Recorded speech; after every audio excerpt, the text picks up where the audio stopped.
and welcome to another episode of What to Know. What to Know is a program to raise awareness, to inform, and to educate immigrants and refugees so they can well integrate their host community. My name is Amavi Gamon. Today, we are going to talk about how to avoid student loan. Before we start, please like, share, and subscribe. Today we have a special guest. He educates about insurance and he does a lot of things. Let me give him the floor. He's gonna introduce himself. Welcome, Mr. Ajete Wilson. Hey, Mrs. Gamon, thank you so much for having me. Good evening, everyone. My name is Ajete Wilson. I live in the state of Kansas. I'm originally from Togo. Like Mrs. Gamon said, I educate people in the area of insurance. All kind of insurance, doesn't matter which one it is, as long as it's concerned life and health, I can educate about it. I don't represent any insurance company. I'm sort of a broker. I just give financial education. If anybody is interested in do something specific, I connect that person with the producer, and then if there is a sell that result, I get a commission out of it. By any means, this is not financial advice or anything. Everybody has a different situation. If you have a specific question that you need to ask, you can contact me later, and then I will talk to you and we'll find a situation that will work for you personally. So again, my name is Ajete Wilson. I've been an electrical engineer for 12 years, and recently I just let that go and I decided to help my community, giving them financial education. Thank you. Thank you. And another thing you forgot to say, you are retired. Viewers need to know that, because as at your age, that's a good thing, right? Everybody want to retire very young so we can enjoy life, so right. It's a blessing. So tell me, what the secret? The secret we are not here for that, but we can. The secret to retire early is to find out what you like and do it, because this is what a lot of people said. If you do what you're doing, what you like to do, you're not working anymore. I've been an electrical engineer for 12 years, like I said, and just recently, I think this year, my last day of work was March 8th of 2024. And I found pleasure in helping my community, educating them about insurance mostly, because I see a lot of GoFundMe in our community, and I know that that's all due to lack of financial education. We've been miseducated. If you look around, we are the most educated when it comes to school. We are the one that work harder than everyone else. We work extra time, overtime all the time. We're the one that pay most of the taxes, because everybody knows that lower level and upper level don't pay tax. It's just the middle class. But unfortunately, we are the one that have the most GoFundMe. So I think there's something that doesn't add up. So I choose to educate my communities to change that. So that's why I'm here, and then that's what I've been doing from state to state. Thank you. Yeah. Tell me, another question. You retired, right? That's right. You said the secret is to do what you like. That's right. There's some people, they do what they like, but they don't have money out of it. Because you retire, you're gonna need money to live, right? So right. Where this money coming from? You retire, but you still having money, traveling. You came from far away, and you travel with your whole family, the hotel, the trip, but you retire right now. Where do you find all this money at? We wanna know, right? Exactly. Well, this is it. Let me break it down. Now that you're pushing, I will answer that. Well, when I say I retire, that means that I retire from a job. Okay. I don't work for anybody anymore. Okay. Now I take their education, educating my community as my occupation now. Okay. So when I educate people in my community, like I said earlier, if those people decide to actually do anything about that education, like let's say for instance, somebody want to save money for his children to go to college to avoid student loan, for instance, like you're saying, I will connect that person with company who can provide that service for them. And if that happen, then those companies say, Mr. Wilson, you have sent us some clients to open account for their children to go to school. Because of that, we want to give you $5,000. Really? So that's how it what works. I found the money. Wow. Yeah. So basically, that's it. Wow. That's good to hear. Yeah. Thank you so much. You're welcome. We are here for student loans. That's right. How to avoid it, right? Before we start, tell me, please, what are student loans? And are student loans good for children? Well, that's a very good question. What are student loans? Student loans are just some infrastructure that the government put in place to help people who need money to complete their education. When student loan in its general, it's not bad for anyone. It is a good thing if you know how to use it. Now, this is what I'll say. Some people don't have a choice. They have to use it. Let's say you come in this country at the age of 45. You didn't bring tons of money to go to school. Obviously, you have to find the money somewhere to pay for your tuition. Well, if you're working 2-3 jobs to pay your tuition, you may not be able to do well at school. Right? Even though it's not impossible, but it can affect your performance at school. So the government put that structure in place so you can use that money paying for your tuition so you can focus on your school. Now, is that good or bad for anybody? It depends. If you look at it, if you look at it as a help, and then you take that loan that you needed and pay for it as soon as you finish school, then that's fine. It's not anything bad. But if that interest on the loan will keep compounding, and you will pay, but it never ends, that's when it becomes a bad thing. Can we avoid it? Can we avoid to take a student loan? Yes, we can. We can. Well, you, for instance, maybe you are the first generation of your family to come to US. You may not be able to do it. But if you've been here for 5 years and then you have children or 10 years and then your children have to take a student loan to go to school, you probably are miseducated. You could have to do something about it. Yep. Wow. So you are telling us that a student loan, because that loan gonna have interest, compound interest on it, so they are likely not good for the student. Yep. Let's say like that. Right.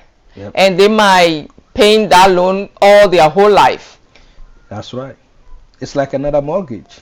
Wow. You got that mortgage before even you started working. So if that happened, you got locked into the system to keep working and pay higher tax. Because if you have to pay 100,000 of student loan, will you be able to leave a job to start a business? You say no, I have to work so I can pay my student loan. So the longer the government keep you in that working system, you pay higher tax. It's a system. Imagine that you go to school for many years, now you have to write a resume to look for a job with $100,000 student loan, which is compounding at interest of 6%. Wow. So that's the problem. Can we avoid it? Yes, we can. Wow. Can we avoid it? Yes, we can. Can you please tell me what are the type of options we have to avoid student loans? Right. There are multiple ways people can found a school. Multiple ways. In the past, there have been different financial vehicles that people use, But those two that are very popular right now are the 529 account, the 529 plan, and the permanent life insurance plan. I know when I say permanent life insurance, a lot of people will be asking, what permanent life insurance has to do with school? That's a good question if anybody is asking. But let me stop here. If you have that question, I'll just use it because I know that you have some Right. time. Yes, Yeah. I got a lot of questions for you today. You talk right now about 529. Right. What is 529? Can you please explain a little bit about it? Okay. So a 529 plan is an account that you can go to bank today and tell the banker that, hey, I want to open an account for my child to go to college when he's ready to start college. So they'll give you that form, you'll fill it up, And what does that mean is you will be putting some money into that account. Now, those are after tax money. So you have to pay tax on it. Then you put that money in. So the money over there grows. When it grows, tax deferred, which means you don't pay tax on the growth. Just like your money growth in 401k or whatever. So you don't pay tax on the growth. So as long as you use that money to pay tuition or everything that's school related there, you don't have any issue with the government. The issue comes when your child doesn't want to go to college. Let's say like child say, hey, I want to start my own business. Wow. Or I want to become Beyonce. School is not for everyone. For instance, that's when the problem started. Or if you move to different states, right? Some states will not accept. Some states will not accept to give you the tax break they give you in their state to go pay for tuition in different states. So at that time, what do you do if you're 529? You're in trouble, right? So 529 is a good thing if it's used without any of those problems that are listed. Right. Now, it's one thing I wanna add though about 529 is how we get our children get qualified for FAFSA. Now, think about this. 529 is transferable between siblings. I'm not sure how many children you have, but I have 4. Now, if I have 20,000 in 529 plan for each one of my children's, none of them will be qualified for a grant to go to school. Do you know why? Why? Because 529 is transferable between siblings. The government will see that each child has $80,000. Wow. If each child has $80,000 and a grant is on need basis, if the child has $80,000 available to him, the child cannot be qualified. Even if it's one child and it has like a 50,000 in it, the government will not give you a grant. But school now costs. School now, if you have a child now that's going to go to 4-year college in 10 years, the child's going to need more than 50,000. But because of that, that child will not be qualified. Right? Those are the limitations of some of the limitations. There are more, but those are just some of the limitations of the 529 account. It's not completely a bad thing. It's better to have it than not having anything. Wow. Yeah. Wow. Thank you very much for the answer. So you just said that we have 2 options to avoid student loans. Number 1, the 529 plan, and number 2, permanent life insurance. That's right. Okay. Out of those 2, which one you will best advise to somebody, or which one is the best one? Well, this is where I have to put my disclaimer over there. Okay. This is not an advice, a legal advice to anyone. I'm just here to share my own experience. I did not do 529 for my children. I did permanent life insurance for my children, and here are my reasons. Number 1, so if you put money in 529 accounts for your children, every time the stock market goes down, you lose that money. But if that money is in permanent life insurance, for instance, Index Universal Life, it doesn't matter what the stock market is doing. If the market goes up, your money grows. Wow. But when the market goes down, your money doesn't go down. It stay where it is until the next time it goes up again, your money will go up. That's one. Number two, I know that one later or sooner my child is going to need a life insurance.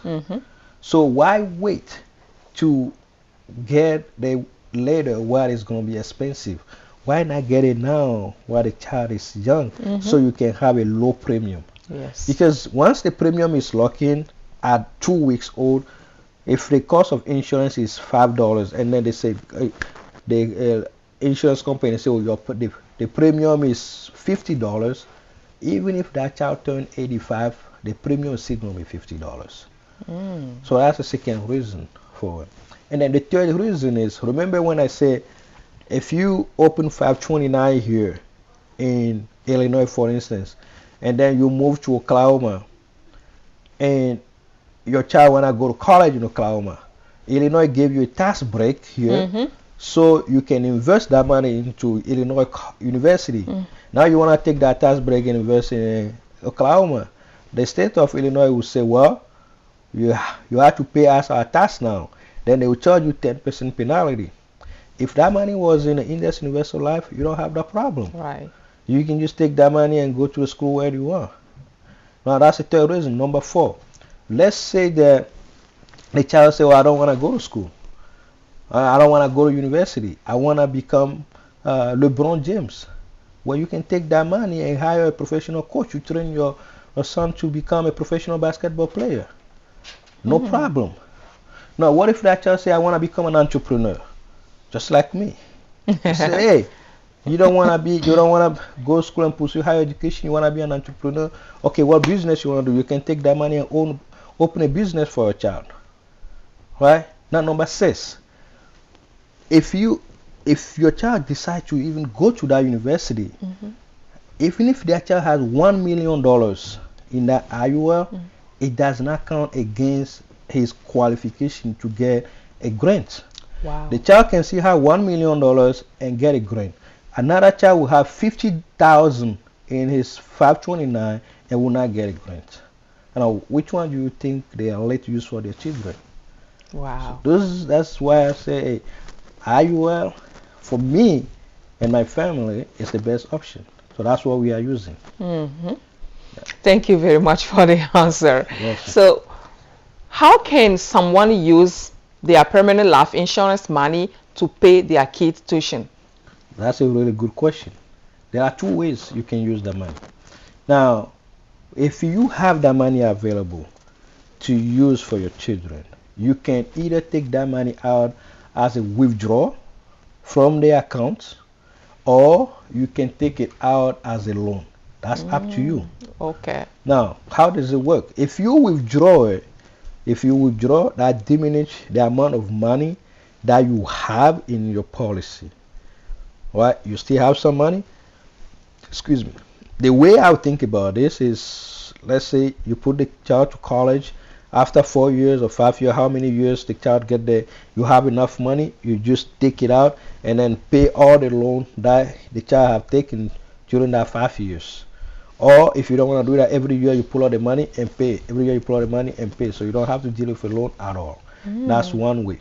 The second way, if you don't want to withdraw, you want to take a loan, then you take a loan from your account. You know the good thing? You don't even have to pay that loan back. Wow. Exactly. How come? Exactly. Because what? The insurance company knows that that child sooner or later is gonna die one day. And if that child die one day, they will subtract that loan out of the death benefit before they pay that child children. Now what that makes you? After 80 years or 90 years? Whenever that child pass away. If that child pass away after 80 years or 90 years, the child that you open that account for today, imagine the account keep compounding at compound interest for 50, 60, 70, 80, 90 years.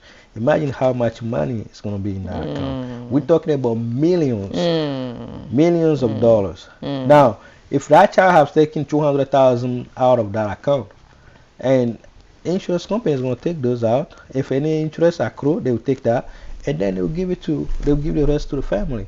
And now, guess what? You leaving now inheritance for your children. Isn't that what the Bible says? A good man leave inheritance for his children. Yes. Because you open that account for your child today, his children is benefiting from it. Right. 529 cannot do that. Yeah. Wow. Thank you so much. You're welcome. Wow. So life insurance, before, when we just hear about life insurance, we think about funeral expenses, all this stuff. But that's good to know that with life insurance, we can also pay the tuition of our children. Yep. That's a very good thing to know. Thank you so much. You're welcome. So you talk about life insurance as option to avoid student loan. Right. So what's gonna happen to our life insurance or our permanent life insurance when the market crashed down as it happened in 2008? Oh, I mentioned that earlier when I was listing the reason why. Yeah, you said when the market goes down. Now I say when the market crashes down. So there is a difference. That's a really good question, actually. Let me ask you this question real quick. Every single money that you have in 529, every time the market goes up, that money grows. And when the market goes down, that money also goes down. It rides with free market volatility. Right. Now, in IUL, when the market goes up, your money can grow up to a cap. But when the market goes down, you don't lose anything. Right. The worst that can happen is that you get zero interest. Certain companies even give you 0.75%. The company that I open my children's with give you 0.75%. Certain companies will even give you 1%, depending on the agreement that you have with them when you are opening that account. Right? It's a contract. Right? So when the market crashed in 2008, I was not in this business, but this is what happened. Imagine that you are going to put your child into MIT in January 2009, and then the market crashed in 2008. All the money that you have on 529 was subject to market volatility. You lost about 50% of it. Could your child still go to MIT? But guess what? The person who had the money in IUL didn't lose anything. And then if you know what you're doing, even in that market, some people made some money, because they use other thing that is a little advanced that I cannot explain right now. Even when the market went down, some people who have their money in this Universal Life have still made money. So those people can send their children to college very easily.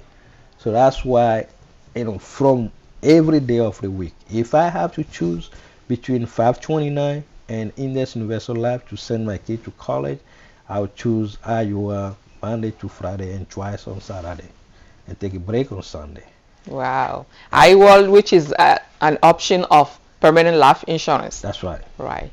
That's right. Wow. Thank you very much. So you were saying even if the market crashed down, still your money is gonna stay. That's right. Yeah. You're still gonna have your money, and the worst that can happen to it is you're not gonna earn any interest on the money. Right, babe. But you have the money with all the interest that you have made the previous years. It's gonna be there for you. So let me give you this example, for instance. So let's say you have 1,000, and then the market goes up 10%. You will have 1,100. When the market comes down 10%, you will lose more than $100. So you end up $990 something. But if that money was in IUL, when the market goes up 10%, you have your 1,100. But when the market goes down 10%, you still have your 1,100. Wow. So that's the power of IUL. That's why it is something that I personally use for my children to go to college when they're ready to go. That's the power of IUL, which That's is right. an option of permanent life Life insurance. Yes. Wow, that's good to know. Yep. Thank you. Now, please tell me, for example, if a parent purchase life insurance for the kids, in order to pay their tuition and so, and it happen, things happen in life, maybe the parent lost their job and maybe something happened and they are not able to contribute, they are not able to pay that premium, that life insurance premium, so the kids can pay the tuition. So, what gonna happen? Okay. I will answer your question. That's a really good question. Actually, I love it. But before I answer that question, let me tell you what's going to happen in 529 first. Now, if you have 529 for your child, and let's say one way or another, you can put that money in that 529 anymore. That 529 stay idle. Nothing Stay what? idle. I mean, no more money will go on there. They're not gonna have any more money. Now it won't grow. It won't grow. It will just stay like that. Wow. That's one thing. Now, if that money was in IUL, was in Index Universal Life, now there are two options. Number one, assuming that the parent just is fine, but doesn't have the money or lost the job or something, that policy will still be there, will still be working because you have put in money in previously that were making interest. So at certain point you can even stop putting money in that account, but the account will keep growing depending on the money that you have put in previously. That's one. Now, what if the parent was disabled or passed away? When we open in that account, usually there's something we call rider. So you can put that rider on that account for a child. We usually call it pay your rider. Right? When you add that to the child account, what that means? That means in case you become disabled or in case you pass away or something, the insurance company will continue to pay that premium, continue to put that money in that account for the child until the child turns 18. Wow. When the child turns 18, then the child can take over himself or herself. Most of the time, if you've been paying the target premium for 18 years, you may not even ever need to put any more money in that account. You're going to have insurance for the rest of your life. Really? For the rest of your life. Most of the time, if you put in that target premium, most of the time, if you do it for 18 years, most of the time you may not need to put any more money in it. But you have insurance for the rest of your life. You have insurance for the rest of your life. Of Wow. Thank you very much. Thank you so much for sharing all this knowledge with us today. You're welcome. So, what advice for somebody watching us right now? What advice can you give them? Well, this is what I would say to my brothers and sisters who are watching this right now. A higher education is not optional. Right? We come from somewhere where we value education a lot. It is very important to encourage our children to go to school and have diploma, have all those certificates. Now, do we have to let them take all the loan? We don't have to. We can help them because a wise man say somebody is sitting in the shade today because somebody planted a tree a long time ago. Yes. Now, question is, what tree are you planting today so someone can sit in the shade tomorrow? If you're not doing that, do something. It does not have to be the IUL that I'm talking about. It could be 529 if that's what you believe in. You could just save in your personal saving. Right? I just believe in 529 because of the advantages that it provides. But if you believe in something else, at least do something for the child to go to college. And if you want to understand more, because I know this is just a scratch of the surface what we talk about. If you want to understand more how this really works, we can have a discussion one-on-one and then go through and debate this so we all can come to a right solution, because everybody has a specific solution. But the good thing is, do something for your child so you can be remembered. You and I don't think, probably don't remember your grandfather's grandfather. Mm-mm. You know why? Because he didn't leave you anything. If he has left you $1 million, and then when they say, oh, Madam Miss Gamon, your grandfather's grandfather have left you $1 million, I'm sure you're gonna ask for his name, and then you're probably gonna ask for his picture. You know him, but because he hasn't left you anything, you don't even know his name. So, how would you like to be remembered? Would you want your children to remember you? And do something for your children today, so they can leave something for their children, and then those children will remember their grandmother. Mm-hmm. So that's all I have to share with the community today. That's my advice for the team. Thank you so much. Thank you so much. Thank you for watching.